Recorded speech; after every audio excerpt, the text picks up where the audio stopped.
here's what we're talking about. Let me just, I'm sorry, just gonna get my right slideshow here going. Let's see. Okay, so I'm a big fan of pink slice as a concept. Academically, you might know it as a Johari window. And in my consulting firm, we look at pink slice all the time on almost every issue. And this particular one is mass care feeding for infants and toddlers, the concerns that are out there. And for pink slices, there's the first slice is what we know. And I apologize if this is all like redundant to both of you or whatever, but then we have what we know we don't know, but probably should know, and what we don't know, but others might know. And then the final, which is the pink slice, what we didn't know until now. So I'm hopefully helping, and others that have been involved in this process, hopefully helping you shrink the pink slice so that you'll have a very small pink slice. That's the ultimate goal. So in this particular situation, the green slice, what we know, is mass care feeding at disaster sites such as shelters must cover everyone's needs, including that of infants and toddlers, equitably. I think that's a pretty easy statement, and I think hopefully everybody knows that. You can't exclude infants and toddlers when you're dealing with mass care feeding. What we don't know is, and this is an acronym soup, and I think you guys know these, but I'll just say them in case somebody's forgotten or whatever. But the Emergency Support Function 6, mass care, and probably ESF 8, public health, the planning and logistics for state, local, tribal, and territories can be improved. That's something I think we all know that well, we don't know how necessarily to do that.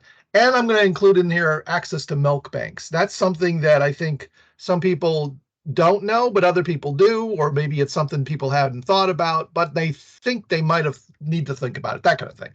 At least that's what it was for me. And then what we don't know, but others might know, is the status of replacing breast milk with formula is not as healthy for babies, especially during and after disasters. I didn't know this, and I've learned a lot about it from a doctoral nursing student who came to the International Association of Emergency Managers Children in Disaster Caucus, which I chair. She presented on this issue. This is her doctoral dissertation issue, is this exact topic.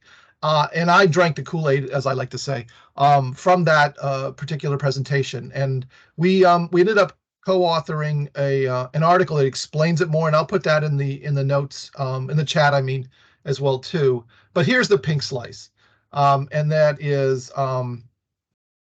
breastfeeding support, including durable medical equipment, consumable medical supplies, and personal assistance services, is not part of Cat B public assistance or PA work, nor is it included in FEMA PA guidelines and catalogs. So when it comes to the IA side, the individual assistance side, in recovery, there are provisions for replacement of lost or damaged or whatever items, such as a breast pump or feeding supplies or equipment, and possibly even support for lactation counseling, etc. Those are all recovery items supported through SBA loan or ONA, other needs assistance, or CNA, critical needs assistance. They all require a process. Now, I've been told that you don't necessarily have to bypass or be turned down for SBA loan in order to qualify for ONA or CNA. But, navigating the Candyland game of assistance from the federal side is a challenge for a lot of people.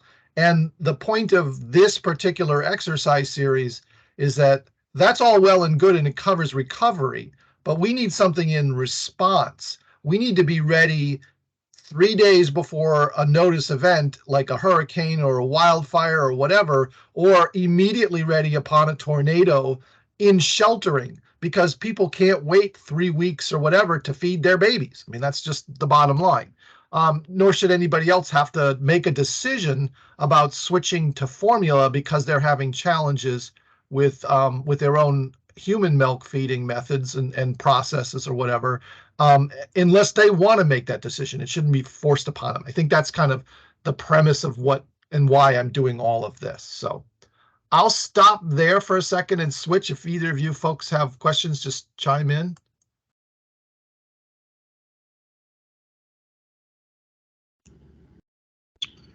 No, I do not have a question, but I can attest about that problem that you're just talking. Uh-huh. That was a huge dealing with all the asylum seekers that were getting to Chicago, and they're still there. Oh, And really? Okay. oh yeah, that part of the baby milk, oh, it was a big headache. So, Francisco, when were you involved, or do you have any data or information from the tornado that you were in Arkansas, related to sheltering? And were there any open needs? Hi, Nicole, by the way. Were there any open needs or identified needs from that sheltering type? I don't know how long they sheltered. In other words, I don't know how long the response phase was for that.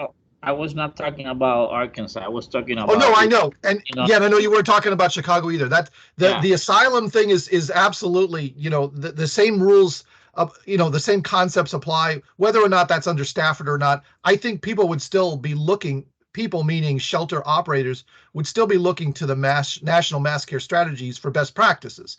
So I think our ultimate goal is to get these exercises into there. So I think you bring up a really good point, that I should make it broader than just declared. Yeah, sorry. The baby milk was a huge headache for everybody because Okay. at some moment there was a great need and there was not enough. Wow. Yeah. So it was huge. It was and I understand that probably New York has a lot. They were dealing also with a lot of asylum seekers, and they're still dealing with them. So yes, it might be the same problem there with that. Yeah, that's a good question, and I think I know who has the contract. One of the major consulting firms has the contract with New York City OEM.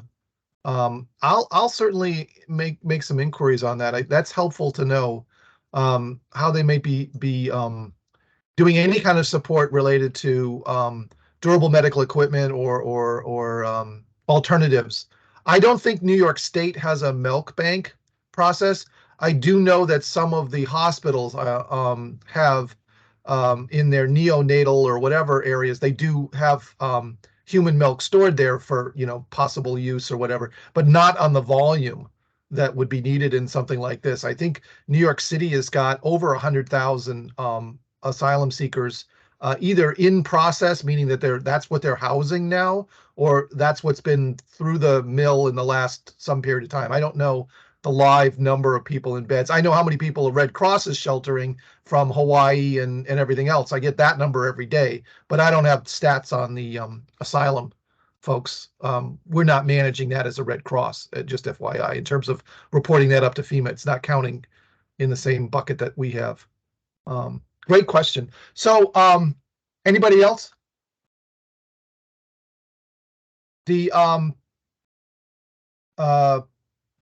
So what I've done is I've created I'm trying to model this in HC mode as best I can. So I've got an exercise facilitator handbook started. From our earlier session at 12 noon, one of the suggestions was to rename it from pediatric to infant and toddler, because that person, and I kind of agree, that person thought of pediatric as being very much medical terminology and oriented. So I want this to, since part of my goal is to move this from being an ESF 8 concern into being an ESF 6 concern, I renamed it and everything to infant and toddler feeding exercise series. So, and the plan is not to make this any kind of classification or traffic light protocol. So I don't think there's nothing in this document that's proprietary or that would be subject to restrictions on FOIA or other types of requests from the public. There's nothing in here secret. Plus, if it's on the National Mass Care Strategy, pretty much anybody can open it up, I think, just as a HC kind of a criteria. So just the idea is that we've got an exercise team. That's all of you. If anybody is interested in helping me further this document and further the 4 exercises that I have planned in their design and all that, just drop a note in the chat, and then I'll with your email address, and I'll certainly add you to the list and build you into the process. So let's see. Let me get down to the meat of this. So my thought on this was to run, to do a crawl, walk, run kind of a thing on exercises. I don't think a full-scale exercise is necessarily needed for this particular concern, but I do think a functional exercise is. So I would like to see, command and general staff leadership, and whole community liaisons, LNOs, et cetera, PIOs to all that kind of stuff, to participate in a functional exercise within their jurisdiction, authority having jurisdiction kind of a thing, and partnering with whoever they normally partner with and all that to review the plans, the organization, the equipment, the training, and future exercises, around it. So that's kind of the gist of a functional. I haven't thought about it too much yet. I just have that kind of thing in my mind. What I'm focused today on is looking at 3 supportive tabletop exercises in advance of this functional, leading up to this functional exercise.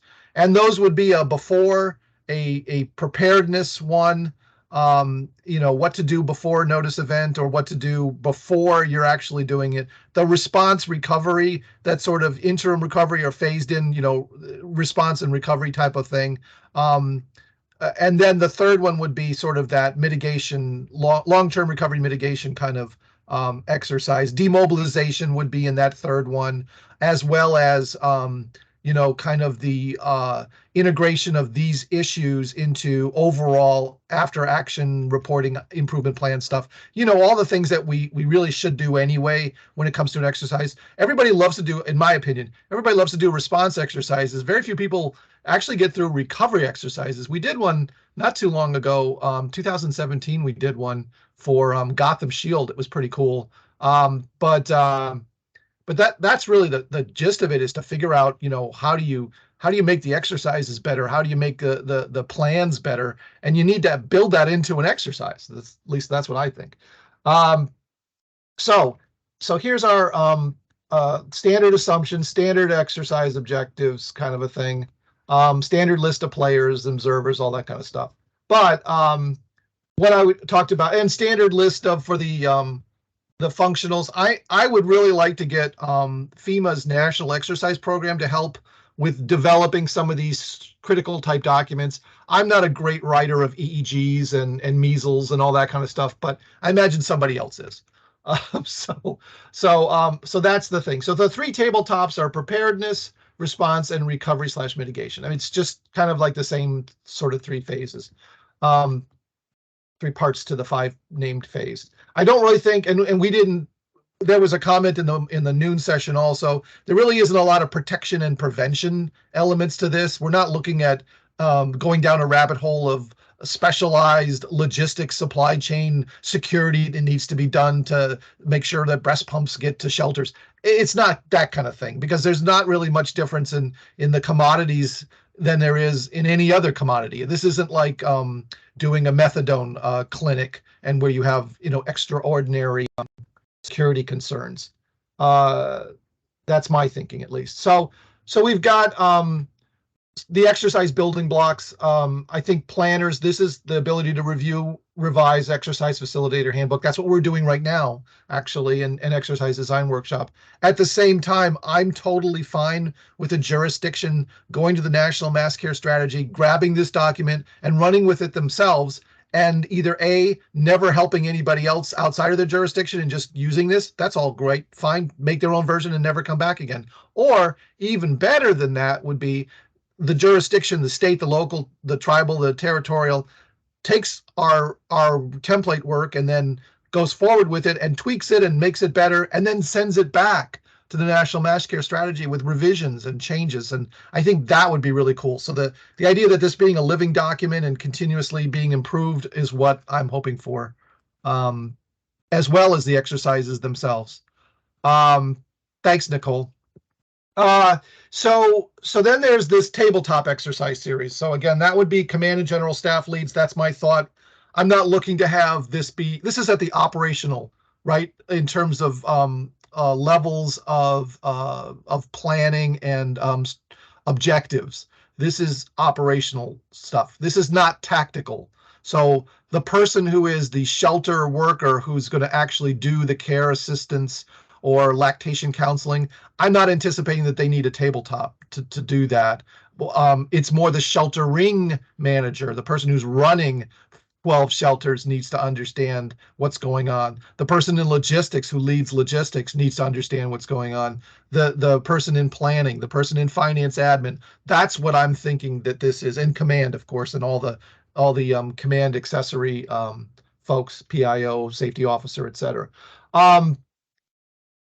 Then we have the standard sort of series of exercise meetings associated with the functional, the concept and operations, the IPM, the midterm, the final planning meeting, and then, of course, the actual functional exercise and hot wash, and the review of and after action improvement plans. Again, I would love to have this be done after FNX and TTXs. I always think that AARIP should be done after TTXs, but that's me.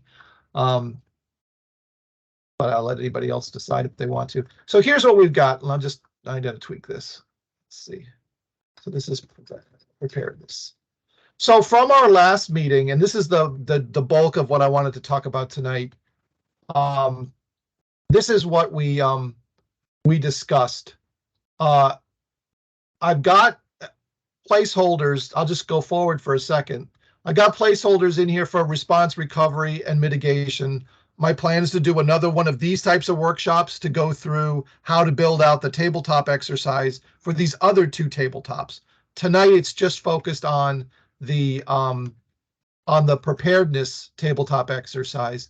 But of course, as we know, when you build an exercise for one part of the phase, you really should include the transition into the next part of the phase. So there is some stuff in here you'll probably see that looks familiar, or that maybe we should add something else in, as to transition into the next exercise, basically. So right off the bat, we thought it was important to communicate the need, as I've done today, I think. And that self-selecting choices by the client's nursing mothers is key. In other words, I think we hit a lot of bases on inclusion, diversity, equity, and access when we give the clients, the people who are impacted by the disaster, self-selecting choices. And I think that's part of what the CMIST process does when disaster health services in a shelter is going around and asking folks if they have any activity of daily living issues that they need help with. That is what it is, rather than somebody else making a determination, looking at somebody and saying, I think this person needs a wheelchair, or I think this person shouldn't be here. They need to go to a medical needs shelter. That's all, obviously huge challenges and concerns for general population sheltering, supporting people with access and functional needs, disabilities, access and functional needs, sorry. And jurisdictions are still trying to figure that out and do the right thing and not end up in legal hot water, not let alone harm people by not helping them. That's the end of the day. I think we can make the case that again, if somebody wants to self-select switching to formula, that's on them in the sense of their choice. But if they don't have that choice, I think it's a bad thing. But I think that's what this whole set of exercises will eventually, hopefully, convince other people that that's what they should be doing. So communicating that need. Understanding the differences between the plans, the organization, my good old friend Poete, equipment, training, and exercises are before a shelter is stood up or populated, what needs to be done during, and then what needs to be done after. So here we're sort of teasing out that this is the first of 3 series, and we're going to focus in this tabletop on the before. So some of the before questions that we identified in the last session at noon was what equipment, DME, CMS, needs to be pre-staged in shelters. Some support of that included CDC and HHS toolkits. They have labels and signage.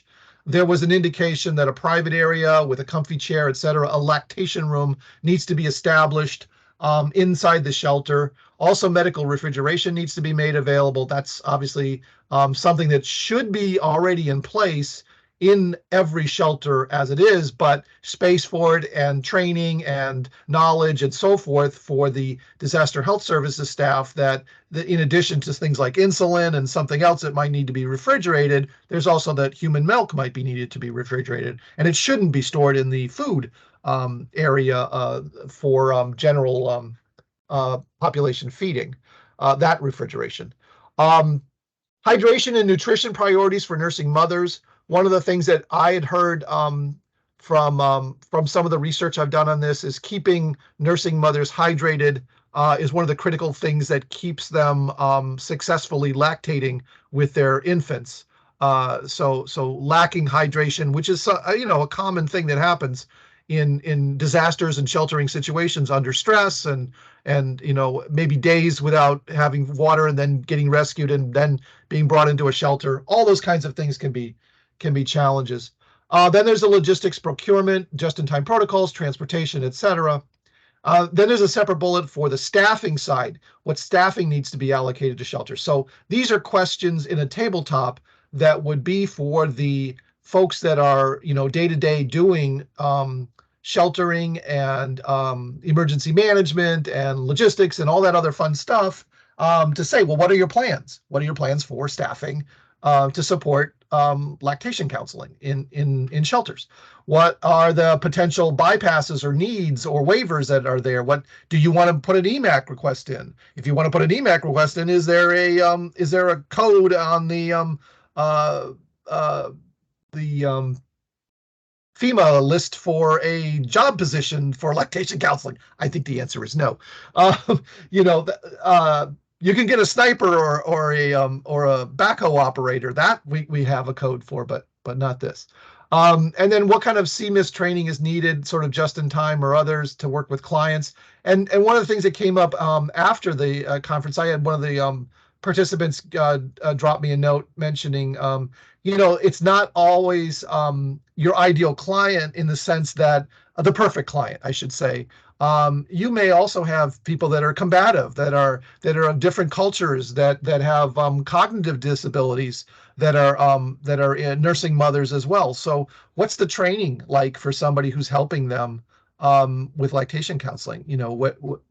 How broad is that? For what's needed in the typical shelter type situation. And then finally, I thought it was important as part of this exercise that since in my opinion, it's been highly likely that the first time a jurisdiction runs this exercise, they're probably going to invite the usual suspects. They're going to invite their health department people, maybe their children and families department people, their human services people, logistics, Department of Transportation, all those types of players. They'd be lucky if they invite a couple of NGOs. I don't think they'll have all of the right players. They may not remember Save the Children or Church of the Brethren or a bunch of other NGOs or Operation Barbecue, for whatever you want to call it. I don't know who they will consider inviting to the first time of this. So I want to build it into the tabletop that they actually perform a networking exercise to figure out who they're missing from either doing the next one, the response one, or repeating this exercise for the preparedness one with a larger audience, with a broader audience, with a more whole community audience. if they're missing cultural aspects. I've got one other person on my team looking up some of the religious aspects of this. I mean, is there a concern about and there's some legal concerns came up about donor milk.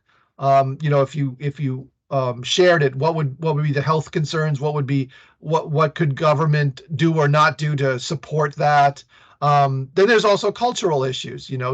Is human milk kosher? I don't know. Those are all kind of things that we can iron out this all in advance, is what it amounts to, with the right amount of planning and organization, equipment, training, and exercising.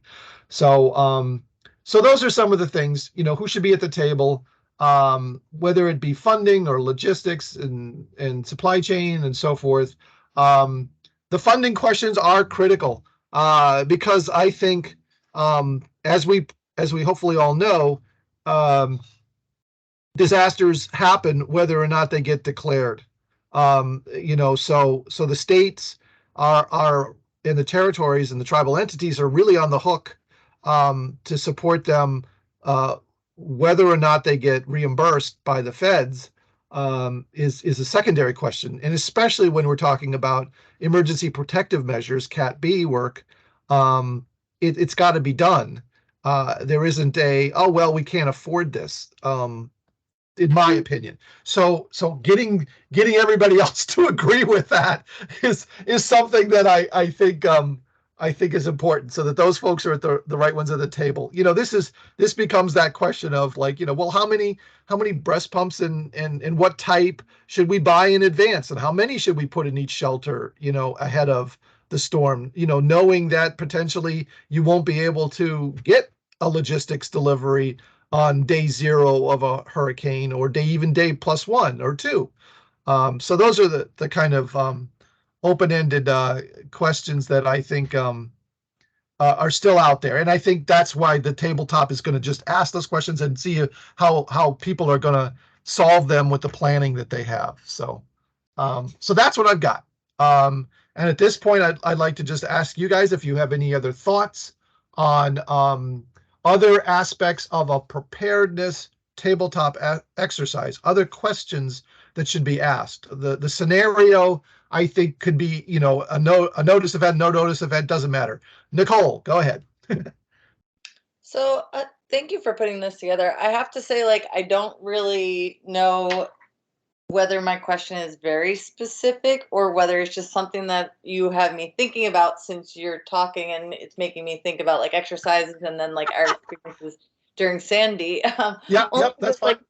I think it's, you're pointing out a very obvious gap that we don't think about until the disaster hits. So obviously trying to prepare and have all this ahead of time.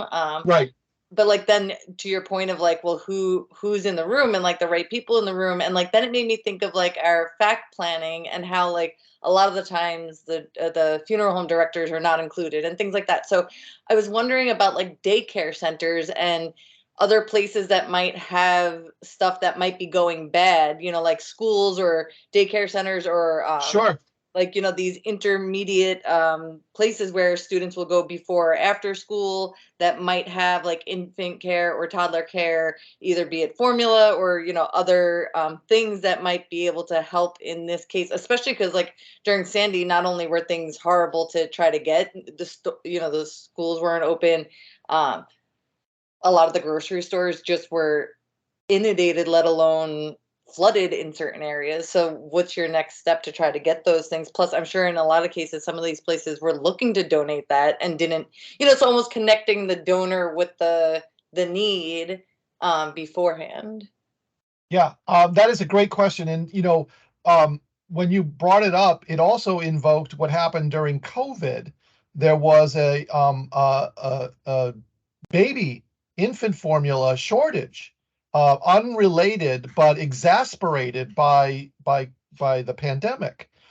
So this is one of those, it can be a cascading disaster, or it can also be, causality of a next disaster when there's challenges. So it's a real concern, and I agree with you that the broader this comes into play, it's going to have people, I hope, having those serious conversations, and I know that the daycare centers, childcare, pre-K, and all that have been clamoring to try to get noticed. They're trying to get on critical infrastructure, lists, because and the irony is unbelievable. The number of police and fire responders who choose not to deploy, not to come to work during a disaster because they can't find childcare is mind-boggling. It is a serious under the rug issue kind of a thing that people don't talk about yet. It is that critical. In New Jersey, they actually have a coastal evacuation law that says that families of first responders have to be sheltered by government.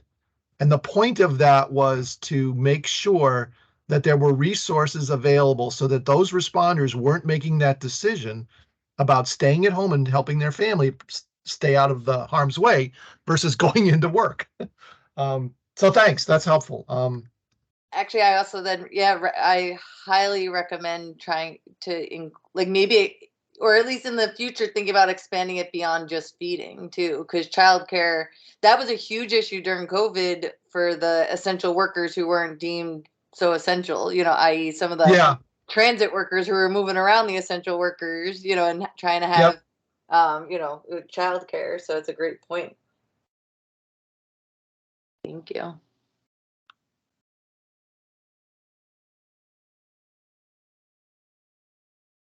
What's another big box? Walmart, Costco. Oh, BJ's. So this transition into some parameters for sheltering in place support.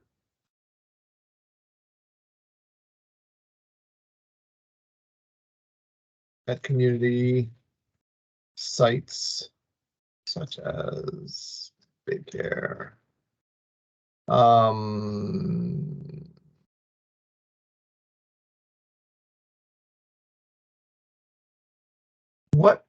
Let's see.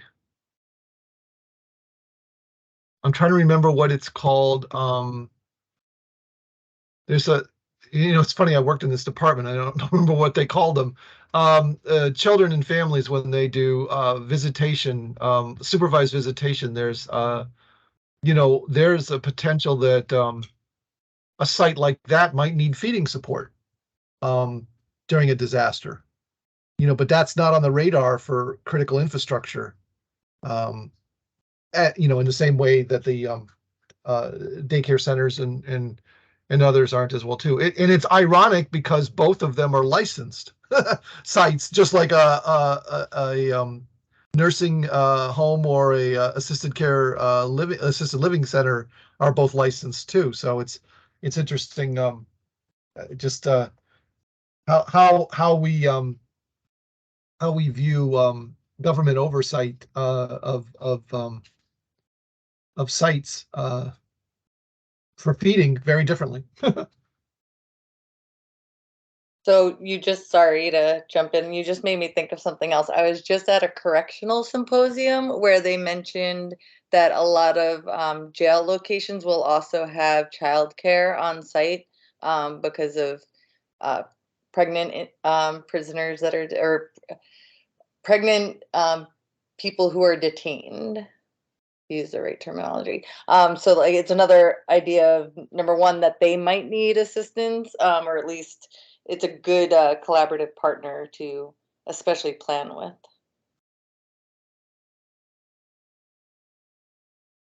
Thanks. That's a really good spin. I had been so focused on the shelters and fixed feeding sites.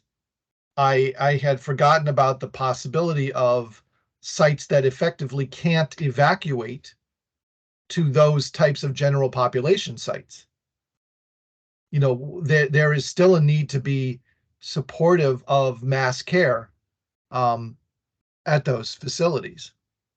I guess technically a hospital's neonatal would be another one, right? I mean, in that same vein. It's also, just to like throw it out there, I used to work at Nassau County, and Nassau County sheriffs were the ones who were our shelter managers. So the thing is, they were already plugged into, number one, because most of the time jails will, make their own food for both the detainee population, and separately, like the staff will make staff food.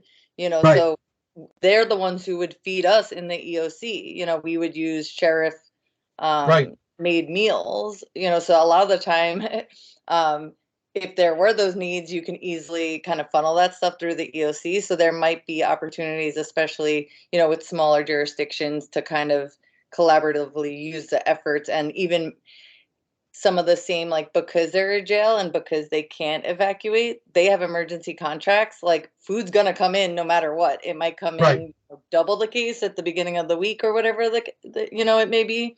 But so Right. they have a supply that the rest of the area might not have. So if it becomes like an emergency thing, there might be some Yep. effort to tag into there. Hopefully, though, the prisons are not producing breast milk. No, but again, if they do have, like, they might have a supply and might not have the detainee population to use correct. it. Correct. They might be That's willing to donate the supply right. that they have on hand, at least until they get more detainees. That is exactly the part that's a pink slice for me. I would never have thought of a prison having donor milk waiting for whatever. So honestly, it took us all by shock when he said there was childcare services in there. Like, everybody in the room had to think twice, and it was kind of like, how do we not think of it? Of course there would be, but we all kind of just overlooked it. And that's the thing, is the out of the box thinking sometimes. Right. Yeah. Anyone else, Jillian or Francisco? Any other thoughts? No, I don't have too much, but I think that you might include in the daycare or in the places that you can have people in the houses of worships. Sure. Yeah, I don't know if you have it already in another classification. So you might consider that. Yep. And I know that there's a number of faith-based organizations that run daycare, and as well as they have housing, hold housing developments. They run community development corps, and some of those have daycare. It can be the same thing, houses of worship or faith-based organization. For me, it's the same thing.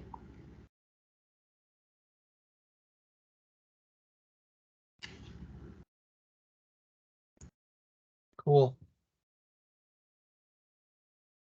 Yeah, and just FYI, the concept of a COVID protocol coming back again and sheltering looking different is something I have thought about, but I still think feeding is feeding.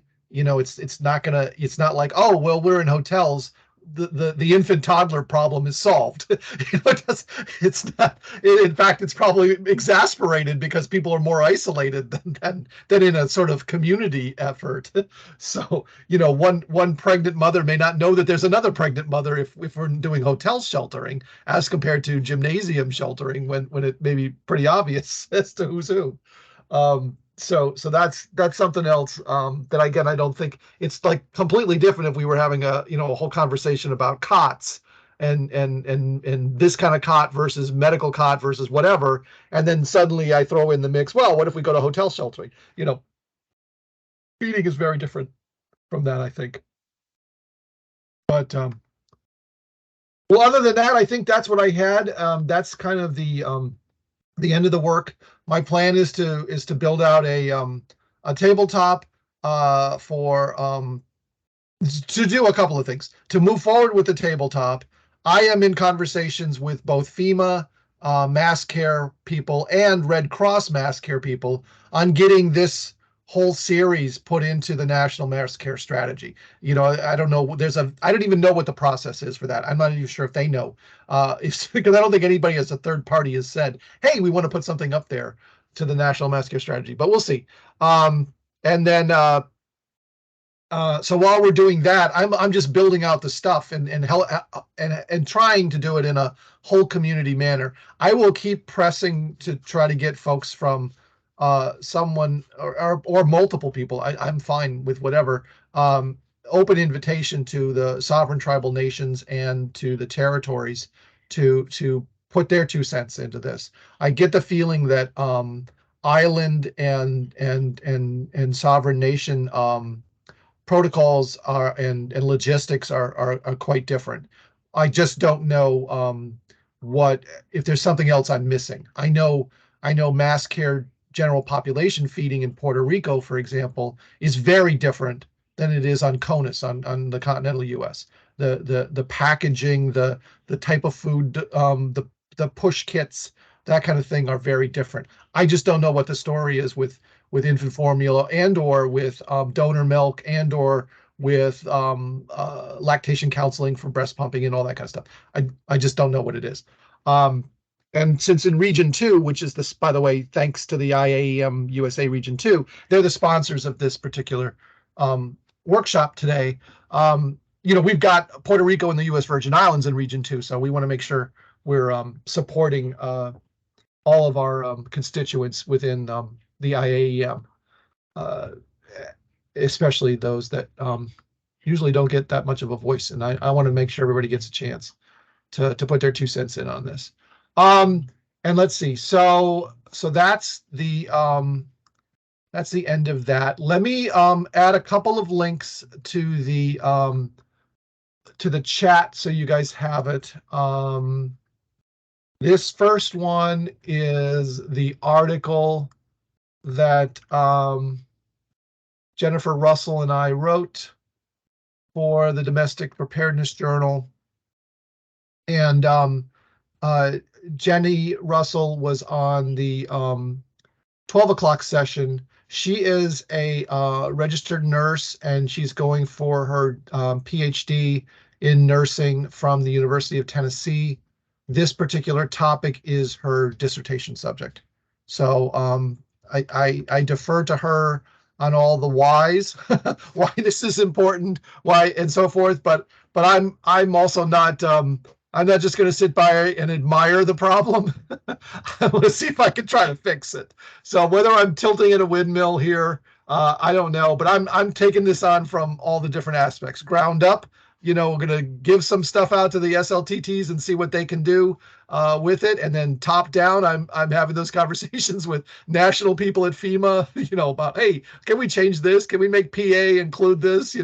What does it take? So, I mean, those are what we're doing in the background, and it's a bureaucratic process, but I understand that. And I'm happy to try to fix it, but I will be I'll be eating the elephant one bite at a time, and anyone else is welcome to join me. So then the other thing I want to send is let's see, Seymour. This is for let's see what I'm getting here. Give me 1 second. Excuse me.